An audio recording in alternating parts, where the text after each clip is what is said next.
نحمده ونصلي ونسلم على رسوله النبي الكريم وعلى آله وأصحابه أجمعين. اللهم صل على سيدنا ومولانا محمد وعلى آل سيدنا ومولانا محمد وبارك وسلم صلاة وسلاما كثيرا كثيرا. توفیق الہی اپنے مرشد پاک کی برکت سے عشاء کی اس نشست میں فضائل ایمان کا درس چل رہا ہے. اللہ تعالیٰ اس درس کی برکت سے ہمارے ایمان کی حفاظت فرمائے اور موت تک قبر تک اللہ ہمارے ایمان کو سلامت فرمائے.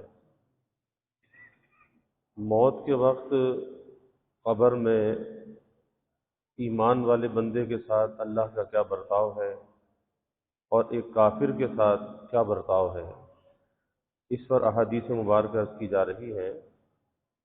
گزشتہ کل جو حدیث مبارکہ عرض کی گئی اس میں اللہ کے حبیب صلی اللہ علیہ وسلم نے فرمایا کہ جب مردے کو قبر میں لٹا دیا جاتا ہے اور دفن کرنے والے وہاں سے واپس ہو جاتے ہیں تو منکر نکیر آتے ہیں. ایمان والے بندے سے 3 سوال کرتے ہیں کہ تیرا رب کون؟ کہتا ہے میرا رب اللہ ہے. تیرا دین کیا ہے؟ کہتا ہے کہ میرا دین اسلام ہے. پھر پوچھتے ہیں کہ وہ جو شخص تمہاری طرف بھیجے گئے تھے وہ کون تھے؟ وہ کہتا ہے کہ ہمارے نبی حضور نبی کریم صلی اللہ علیہ وسلم، اللہ کے رسول. تو پھر فرشتہ پوچھتا ہے کہ یہ سب باتوں کا تجھے کیسے پتہ چلا؟ وہ کہتا ہے کہ اللہ کی کتاب ہم نے پڑھی، ہم اس پر ایمان لائے اور جو کچھ اس میں تھا ہم نے اس کو سچ جانا. پھر غیب سے آواز آتی ہے، کوئی پکارنے والا آسمان سے پکار کر کہتا ہے کہ میرے بندے نے سچ کہا، لہٰذا اس کی قبر میں جنت کا فرش بچھا دو، جنت کا بستر بچھا دو، جنت کی پوشاک پہنا دو اور جنت کا دروازہ، جنت کی کھڑکی اس کی قبر میں کھول دو اور اسے سلا دو.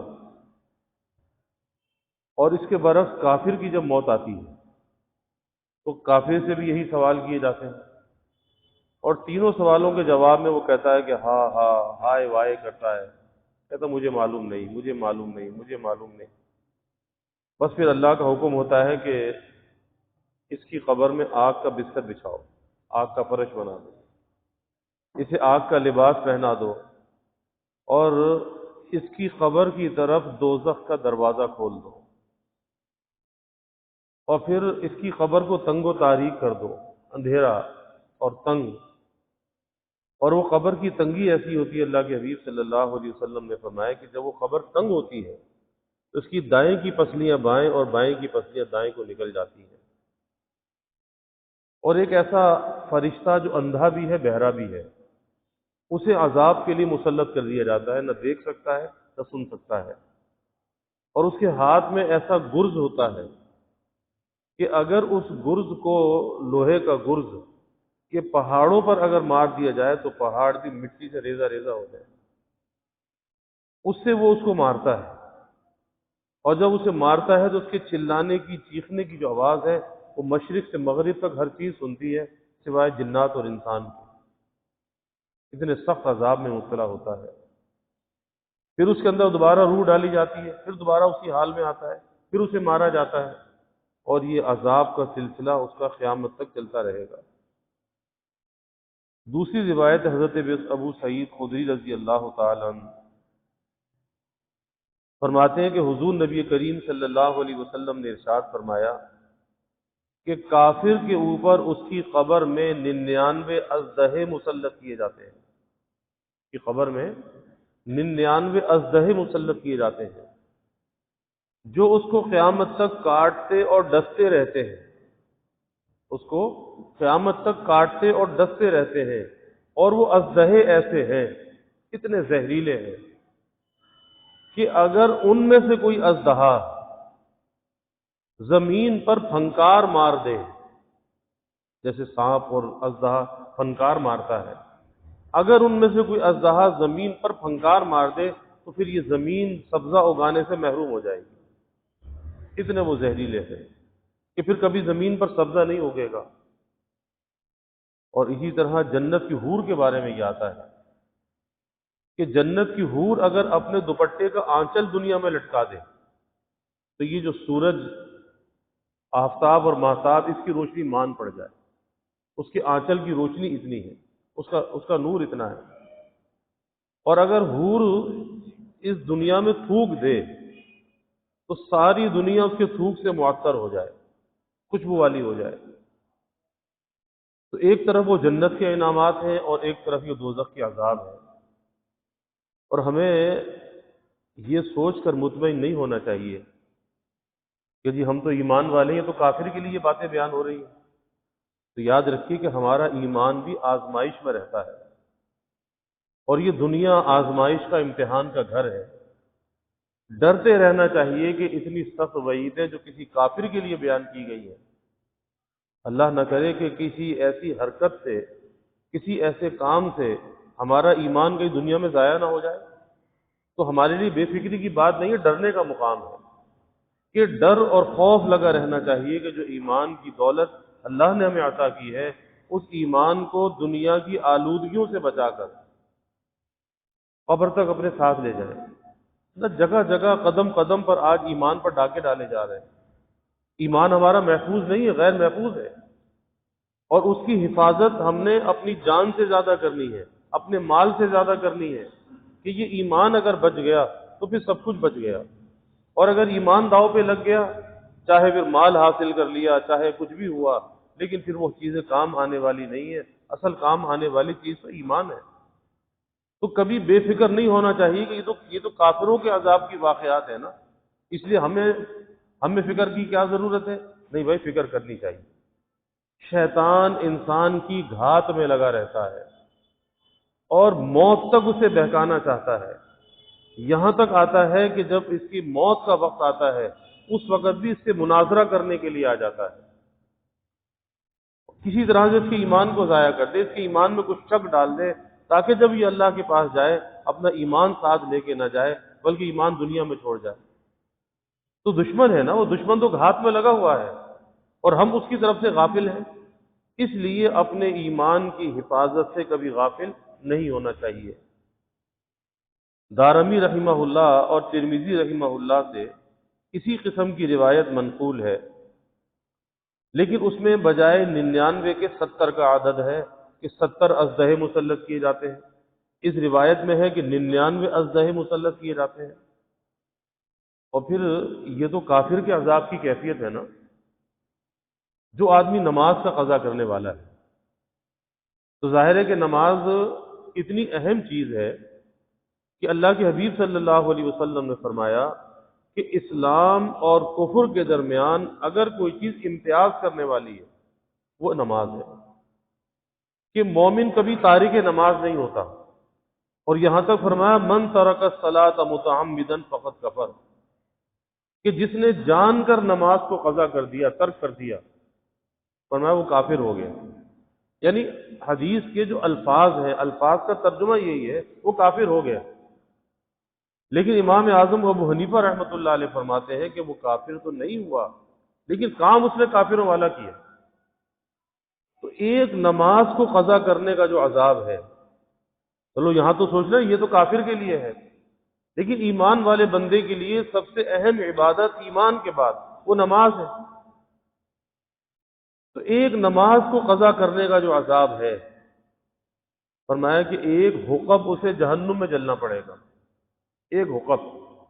اور اس ایک حقب کی جو مقدار، اس کی تعداد جو علماء نے لکھی وہ 2,88,00,000 برس ہے۔ ایک نماز کرنے پر، قضا کرنے پر اسے جہنم میں جلنا پڑے گا۔ اور پھر حدیث میں آتا ہے کہ بے نمازی کی جو قبر ہے، اس بے نمازی کی قبر پر ایک ایسا اژدہا مسلط کیا جائے گا جو اسے عذاب دے گا، کہ اس کی کیفیت یہ ہوگی کہ وہ اژدہا اتنا بڑا ہوگا کہ اس کا صرف ایک ناخن جو ہے، اس ایک ناخن کا سائز یہ ہوگا کہ کوئی صبح سے لے کے شام تک چلے اسے طے نہ کر سکے۔ تو جس کے ناخن کا سائز اتنا بڑا ہوگا، وہ اژدہا کتنا بڑا ہوگا۔ اور جب وہ بے نمازی کو مارے گا تو ایک دفعہ جب اس کو مارے گا یہ 70 ہاتھ زمین میں دھس جائے گا، پھر یہ باہر آئے گا، پھر مارے گا، پھر دھس جائے گا۔ اور ایک نماز اگر قضا کی ہوگی تو ایک نماز سے دوسری نماز تک یہ عذاب ہوتا رہے گا۔ مثلا فجر اگر قضا کی ہے تو ظہر تک یہ عذاب ہوگا، اور اگر ظہر قضا کی ہے تو عصر تک یہ عذاب ہوگا۔ اب اندازہ لگائیے کہ نمازوں کے معاملے میں آج کتنی کوتاہی ہے، کہ ایک نماز اتنی اہم ہے اور اس کے معاملے میں اتنی کوتاہی انسان برتے کہ بہت سے لوگ ہیں آج اگر نماز شروع کی تو پچھلی نمازوں کا فکر نہیں ہے۔ ارے بھائی، نماز ایک ایسا اللہ تعالیٰ کا قرض ہے کہ یہ قرض توبہ سے معاف نہیں ہوتا، یہ ادا کرنے سے ادا ہوتا ہے۔ ہاں، اس کا جو گناہ ہوا ہے، قضا کا جو گناہ ہوا ہے، اس پر تو اللہ سے استغفار ہے، اللہ سے معافی ہے، یا اللہ قضا کا جو گناہ ہوا ہے اسے معاف کر لے، لیکن قضا نماز تو پڑھنی پڑے گی۔ یہ نہیں ہے کہ قضا معاف ہو جائے گی، قضا معاف نہیں ہوتی۔ اس لیے اپنی زندگی کی قضا نمازوں کا حساب لگانا چاہیے۔ ایک آدمی جب بلوغت کی عمر میں پہنچتا ہے، اور آج تو 12-13 سال کے بچے بالغ ہو جاتے ہیں۔ یہ زمانہ جو میڈیا کا زمانہ ہے نا، فحاشی، عریانی، گرم غذائیں، مسالے، یہ ساری چیزیں، آج تو 12-13 سال کی عمر میں بچہ بالغ ہو رہا ہے، بچیاں 11-11 سال کی عمر میں بالغ ہو رہی ہیں۔ آج یہ کیفیت ہو چلی ہے۔ تو جس وقت یہ بالغ ہوا اس وقت سے آج تک اپنی عمر کا حساب لگانا چاہیے، اور پھر اس میں یہ اندازہ کرنا چاہیے کہ کتنے عرصے کی نمازیں میں نے پڑھی ہیں۔ ظاہر ہے کہ اگر آدمی آج 25 سال کا ہے، 13-14 سال کی عمر میں بالغ ہوا، تو 25 سال کا مطلب 11 سال کی نمازیں اس کے ذمہ ہے۔ اب یہ حساب لگائے کہ کتنے عرصے کی نمازیں میں نے پڑھی ہیں، جتنے عرصے کی پڑھی ہیں اتنی کم کر دے، باقی دیکھ لے کتنے سال بچتے ہیں، اس کی قضا کرنی پڑے گی۔ اور آسان سا ہے کہ ایک ادا کے ساتھ ایک قضا پڑھ لے۔ ایسے ایسے لوگ بھی ہوئے کہ جنہوں نے 40-40 سال کی قضا نمازیں پڑھی، 40-40 سال کی، 35 سال کی قضا نمازیں پڑھی، ایسے لوگ بھی ہیں۔ اور ایسے بھی ہیں کہ جنہوں نے اپنی نابالغی کے زمانے کی بھی پڑھ لی، حالانکہ وہ ضروری نہیں تھا پڑھنا، لیکن نماز کا شوق اتنا تھا کہ نماز کی عادت ایسی تھی کہ اچھا نابالغی کے زمانے کی بھی نمازیں پڑھ لی۔ تو جب تک آدمی قضا نماز کو نہ پڑھے اس وقت تک وہ قضا نماز ادا نہیں ہوتی، کیونکہ بہت سے لوگ یہ کہتے ہیں ارے بھائی توبہ کر لو تو توبہ سے سب معاف ہو جاتا ہے۔ تو یاد رکھیے کہ ایک آدمی کسی سے قرض لے لے اور وعدے پہ اس کا قرض واپس نہ کرے، اور پھر کہے کہ اللہ سے توبہ کر لو قرض معاف ہو جائے گا، کیسے معاف ہوگا؟ ہاں یہ تو ہے کہ جو تاخیر کی ہے قرض کے ادا کرنے میں اس کی تو معافی مانگ سکتا ہے کہ بھائی معاف کرنا، میں نے آپ کے قرض ادا کرنے میں تاخیر کر دی، آپ مجھے معاف کر دیں۔ لیکن یہ نہیں کہ اس معافی میں قرض بھی معاف ہو گیا، قرض تو ادا کرنا پڑے گا۔ اسی طرح نماز جو قضا ہے وہ ادا کرنی پڑے گی۔ اگر زکوٰۃ فرض تھی اور زکوٰۃ ادا نہیں کی تو اپنا ماضی کا حساب لگانا چاہیے۔ اور پھر علماء نے اس میں، مفتیان اکرام نے، فقہاء نے اس میں یہ بھی کہا کہ اس میں اپنے دل کی تسلی دیکھو، کیونکہ بالکل ایگزیکٹ حساب تو لگ نہیں سکتا کہ کتنے دن کی، کتنے سال کی، کتنے مہینے کی نمازیں قضا ہیں۔ اب اپنے دل کی تسلی ہے کہ جہاں دل کو اطمینان ہوتا ہے کہ ہاں اتنی پڑی ہے، اتنی رہتی ہے، بس شریعت کہتی ہے کہ اتنا تم کر لو، باقی اللہ معاف کر دے گا، اللہ درگزر کر دے گا، لیکن جتنا تمہیں یاد ہے اتنا تو ادا کر لو۔ تو اس لیے اپنے معاملے میں کبھی دھوکے میں نہیں رہنا چاہیے۔ اس پر میں یہ بات عرض کر رہا ہوں کہ ہم کافر کے عذاب کی کیفیت سن کر ہم مطمئن ہو کے نہ بیٹھ جائیں کہ جی بس یہ تو کافر کے لیے ہے نا۔ حکیم الامت حضرت تھانوی رحمۃ اللہ علیہ ایک بات فرماتے تھے کہ قرآن پاک میں جا بجا کفار پر عذاب کے واقعات کو اللہ نے بیان کیا ہے، اس پر وعیدوں کو بیان کیا ہے کہ کافروں نے اللہ کی نافرمانی کی، ان کو کیسا عذاب ہوا۔ تو حضرت اس پر یہ بات فرماتے تھے کہ دیکھو اللہ نے قرآن میں جو ان واقعات کو بیان کیا ہے وہ قصے کہانیاں نہیں ہیں، اس سے قصے کہانیاں نہیں سمجھنا چاہیے۔ بلکہ ان واقعات کو بیان کرنے کا مقصد یہ ہے کہ ایک کافر نے ان سے وہ خرابیاں سرزد ہوئیں، اللہ نے ان کو عذاب میں مبتلا کیا، لیکن ایمان والے بندے کی شان تو بہت بلند ہے۔ اگر ایمان والا بندہ اس برائی کا ارتکاب کرے پھر تو وہ تو اور زیادہ قابل مذمت ہے، کیونکہ وہ تو باغی ہے اور یہ تو وفادار ہے، اور یہ وفادار ہو کر اور پھر یہ وہ باغیوں والا کام کرے، یہ تو بڑا مجرم ہے۔ اس لیے اس سے کبھی یہ نہیں سوچنا چاہیے کہ جی ہاں عذاب کی وعید ہے، وہ تو کافر کے لیے ہے نا، وہ تو اللہ نے کافروں کی کیفیت کو بیان کیا ہے۔ نہیں، اس میں ہمارے لیے بڑا سبق یہ ہے کہ وہ کام جو کافر کرتا ہے یا جو کیا اور اس پہ عذاب ملا، اگر وہ کام ایمان والا بندہ کرے وہ زیادہ قابل مذمت ہوگا۔ کیوں کہ ایمان کے ساتھ ہوتے ہوئے وہ کام کیا جو کافر کرتا ہے۔ تو اس لیے کبھی اپنے بارے میں دھوکے کے اندر مبتلا نہیں رہنا چاہیے۔ حضرت عبادہ بن صامت رضی اللہ تعالی عنہ فرماتے ہیں کہ رسول کریم صلی اللہ علیہ وسلم نے ارشاد فرمایا، جو شخص اللہ کی ملاقات کو پسند کرتا ہے، جو شخص اللہ کی ملاقات کو پسند کرتا ہے، اللہ تعالیٰ اس کی ملاقات کو پسند کرتا ہے، اور جو اللہ کی ملاقات کو پسند نہیں کرتا تو اللہ بھی اس کی ملاقات کو پسند نہیں کرتا۔ اور یہ بڑی نازک بات ہے کہ انسان اللہ سے ملاقات کو پسند کرے۔ اب اس ملاقات کا ذریعہ کیا ہے؟ اس ملاقات کا جو ذریعہ ہے وہ موت ہے۔ اسی لیے حدیث میں آتا ہے کہ موت مومن کا تحفہ ہے۔ موت کوئی ایسی چیز نہیں ہے کہ جس سے آدمی ڈرے، جس سے گھبرائے، بلکہ آپ نے فرمایا الموت جسر یوصل الحبیب الی الحبیب، کہ موت تو ایک ایسا پل ہے، ایک راستہ ہے، گزرگاہ ہے، ایک پل ہے کہ جو دوست کو دوست سے ملا دیتا ہے۔ یوصل الحبیب الی الحبیب، کہ دوست دوست کے پاس چلا جاتا ہے۔ اب جس نے دوستی لگائی ہوگی وہ تو دوست سے ملاقات کو پسند کرے گا، دوست سے ملاقات کو پسند کرے گا، اور جس نے اس دوست سے دوستی نہیں لگائی اور دنیا میں دوستیاں لگاتا رہا تو پھر اسے اس ملاقات سے وحشت ہوگی، ڈر ہوگی۔ تو زندگی ایسی گزارنی چاہیے کہ جس میں اللہ کی دوستی ساری دوستیوں پر مقدم ہو، اللہ کا تعلق تمام تعلقات پر غالب ہو۔ اس کا یہ مطلب نہیں کہ بیوی بچوں کو چھوڑ دو، ماں باپ سے تعلق نہ رکھو، کاروبار چھوڑ دو، ملازمت چھوڑ دو، نہیں نہیں نہیں، سارے کام کرو، تمام کاموں کو انجام دیتے ہوئے، اور جتنے کاموں کو انسان انجام دیتا ہے اس میں بھی اس بات کا دھیان رہے کہ اللہ ناراض نہ ہو جائے، اللہ کی مرضی کے خلاف کوئی کام نہ ہو جائے، کسی کا حق ضائع نہ ہو جائے، کہیں ماں باپ سے کوئی زیادتی نہ ہو جائے، کہ اولاد سے زیادتی نہ ہو جائے، کہیں بیوی پر کوئی ظلم نہ ہو جائے۔ ان چیزوں کے اندر اس بات کا خیال رکھے کہ کہیں حقوق کے اندر مجھ سے کوئی حق تلفی نہ ہو جائے۔ اور یہ کس لیے؟ اللہ ناراض ہوگا اور اللہ کو تو راضی کرنا ہے۔ تو حقوق کو ادا کرتے ہوئے، اس دنیا کے کاموں کو انجام دیتے ہوئے اللہ کی رضا پیش نظر ہو کہ اللہ راضی ہو جائے، اللہ کو ناراض نہیں کرنا۔ تو جب آدمی اس طرح سے زندگی گزارتا ہے کہ جہاں وہ اللہ کی عبادت کا اہتمام کرتا ہے، گناہوں سے بچتا ہے، اور جو مخلوق کے حقوق اس کے ذمے ہیں ان حقوق کو بھی ادا کرتا ہے، اب ایسا آدمی اپنی موت کے لیے تیار ہوتا ہے۔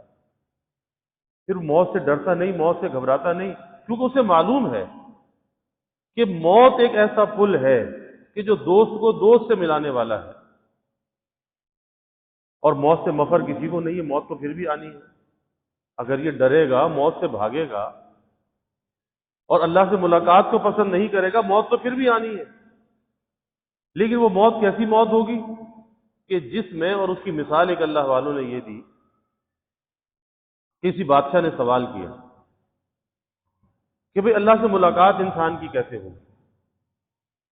تو اللہ والوں نے فرمایا کہ اللہ سے ملاقات ایسے ہوگی نیک اور فرما بردار آدمی کی کہ جیسے کوئی دو دوست بچھڑے میں ملتے ہیں نا تو کتنی محبت سے، کتنی چاہت سے ملتے ہیں۔ تو نیک آدمی جب اللہ کے پاس جاتا ہے تو اللہ سے ایسی ملاقات ہوتی ہے جیسے کوئی مدت کا بچھڑے ہوئے دو دوست آپس میں مل گئے۔ اور جب دو دوست آپس میں ملتے ہیں تو کوئی گھبراہٹ نہیں ہوتی، پریشانی نہیں ہوتی، بلکہ بڑی چاہت کے ساتھ ایک دوسرے سے ملنا ہوتا ہے۔ اور اسی طرح فرمایا کہ جب کوئی نافرمان، جب اس کی اللہ سے ملاقات ہوتی ہے، اس کی مثال ایسی ہوتی ہے کہ جیسے کسی باغی کو، کسی نافرمان کو، کسی مجرم کو پکڑ کر حاکم کے سامنے پیش کر دیا جائے۔ وہ تو حاکم سے بھاگتا ہے، حاکم تو سزا دے گا، تو وہ تو بھاگ رہا ہے اور اسے پکڑ کے اس کے سامنے پیش کر دیا، اسے پتا ہے کہ جب پیشی ہوگی تو سزا ہوگی۔ تو نافرمان کی ملاقات ایسے ہوتی ہے جیسے مجرم کو حاکم کے سامنے پیش کر دیا جائے، اور فرما بردار کی ملاقات ایسے ہوتی ہے کہ جیسے دوست کو دوست سے ملا دیا جائے۔ تو دنیا کی زندگی کے اندر اگر دوستی لگائے گا، اللہ سے ملاقات بھی پھر بہت ہی کامیاب ملاقات ہوگی۔ تو یہ حدیث کا ابتدائی حصہ، باقی انشاءاللہ آئندہ کل عرض کریں گے، جس میں اللہ کے حبیب صلی اللہ علیہ وسلم نے فرمایا کہ جو شخص اللہ کی ملاقات کو پسند کرتا ہے، اللہ اس کی ملاقات کو پسند کرتا ہے، اور جو اللہ کی ملاقات کو پسند نہیں کرتا، پھر اللہ بھی اس کی ملاقات کو پسند نہیں کرتا۔ اور حدیث میں آتا ہے نا کہ آپ صلی اللہ علیہ وسلم جب دنیا سے آپ کے جانے کا وقت آیا تو جبرائیل امین جو ملک الموت ہے، موت کا فرشتہ اسرائیل، ان کو ساتھ لے کر آئے اور کہا جی یہ تو آپ کے تابع کر کے بھیجا گیا ہے، آپ اگر کہیں گے تو یہ روح قبض کرے گا، ورنہ اللہ نے آپ کو اختیار دیا ہے، آپ جب تک دنیا میں رہنا چاہیں آپ رہ سکتے ہیں۔ اب ملک الموت بھی کھڑے ہیں انتظار میں، آپ نے جبرائیل امین کی طرف دیکھا، کیا مشورہ ہے؟ کہا کہ اللہ آپ کی ملاقات کا مشتاق ہے۔ اب نے اللہم الرفیق الاعلی، میں اس دوست کو اختیار کرتا ہوں، اس دوست کو اختیار کرتا ہوں، اور اجازت دی اور آپ کی روح کو قبض کیا۔ لیکن اس سے پہلے آپ نے یہ بھی پوچھا کہ یہ بتاؤ کہ میرے امتی کی روح کو کس طرح سے قبض کرتے ہو؟ کہا کہ آپ کے امتی کے اندر پہلے ایمان کو ٹٹول لیتا ہوں، پھر روح کو قبض کرتا ہوں اور اسے تکلیف نہیں دیتا۔ کافر کی روح اگر قبض کرتا ہوں تو پورا پنجہ اسے سینے میں گڑا دیتا ہوں، لیکن آپ کے امتی کی روح جب قبض کرتا ہوں تو بس ایک انگوٹھا رکھتا ہوں اور اس سے اس کی روح کو قبض کر لیتا ہوں۔ تو اللہ کے حبیب صلی اللہ علیہ وسلم کو اپنی امت سے اتنا تعلق تھا۔ اللہ ہمیں بھی وفا کا تعلق نصیب فرمائے، سچی غلامی کا تعلق اللہ نصیب فرمائے۔ وآخر دعوانا الحمدللہ الحمدللہ رب العالمین والعاقبۃ للمتقین والصلاة والسلام على اشرف الانبیاء والمرسلین اللہم صل علی سیدنا و مولانا محمد وعلی آل سیدنا و مولانا محمد وبارک وسلم۔ ربنا آتنا فی الدنیا حسنہ وفی الآخرۃ حسنہ وقنا عذاب النار۔ ربنا اتمم لنا نورنا واغفر لنا انک علی کل شیء قدیر۔ اللہم اعنا علی ذکرک و شکرک و حسن عبادتک۔ اللہم وفقنا لما تحب وترضى من القول والعمل والفعل والنیة والہدى انک علی کل شیء قدیر۔ اللہم ارزقنا حبک وحب حبیبک صلی اللہ علیہ وسلم۔ اللہم ارزقنا شہادۃ فی سبیلک واجعل موتنا ببلد رسولک۔ یا اللہ یا رحمان یا رحیم یا کریم یا ارحم الراحمین یا اکرم الاکرمین۔ یا اللہ ہمارے گناہوں کو معاف فرما، یا اللہ ہماری خطایا سے درگزر فرما، یا اللہ اپنی محبت معرفت عطا فرما، یا اللہ ایسی اپنی رضا والی زندگی عطا فرما، ایسی دوستی اور تعلق والی زندگی عطا فرما۔ اے اللہ ہم تیری ملاقات کو پسند کرے، تو ہماری ملاقات کو پسند کرے۔ یا اللہ ایسی زندگی سے تیری پناہ چاہتے ہیں، لا اللہ جس میں نہ ہم تیری ملاقات کو پسند کریں نہ تو ہماری ملاقات کو پسند کرے۔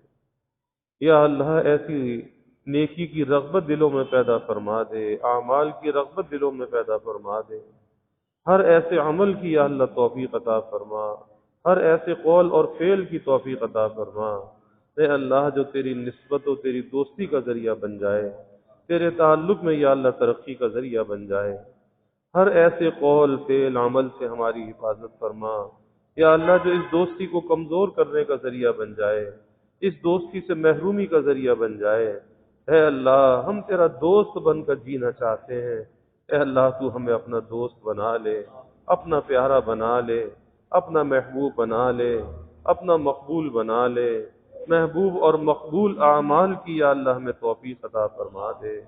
یا اللہ ظاہری باطنی ہر قسمی ترقیات عطا فرما، سب کے دلوں کے نیک ارادوں کو تمناؤں کو از غیب پورا فرما، سب کی حاجات کو پورا فرما، پریشانیوں کو دور فرما، بیماریوں سے یا اللہ حفاظت فرما، زمینی آسمانی آفات سے حفاظت فرما، موذی امراض سے یا اللہ حفاظت فرما، سب کے علم میں عمل میں رزق میں یا اللہ خوب خیر و برکت فرما، رزق ظاہر بھی عطا فرما، رزق باطن بھی عطا فرما، کبھی کسی کو مخلوق کا محتاج نہ بنا، ہمیشہ اپنے در کا سائل اور بھکاری بنا، اپنے در کا منگتا اور سوالی بنا۔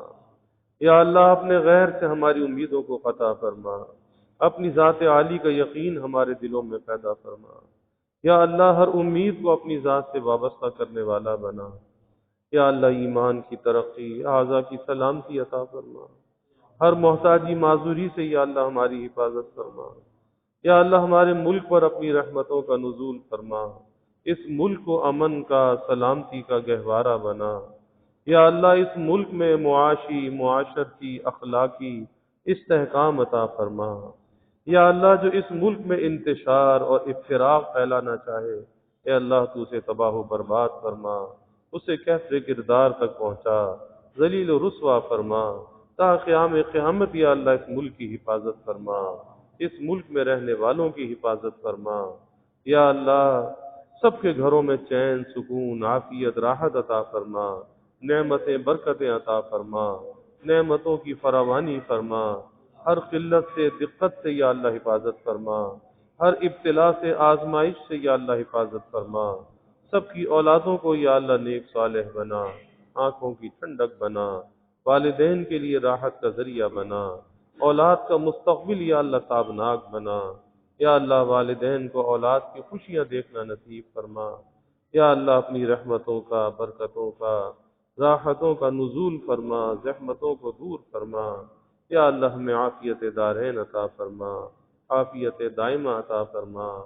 ربنا تقبل منا انك انت السميع العليم وتب علينا انك انت التواب الرحيم وجزى الله عنا محمدا صلى الله عليه وسلم ما هو آله وصلى الله تعالى وسلم على النبي الكريم آمين برحمتك يا أرحم الراحمين۔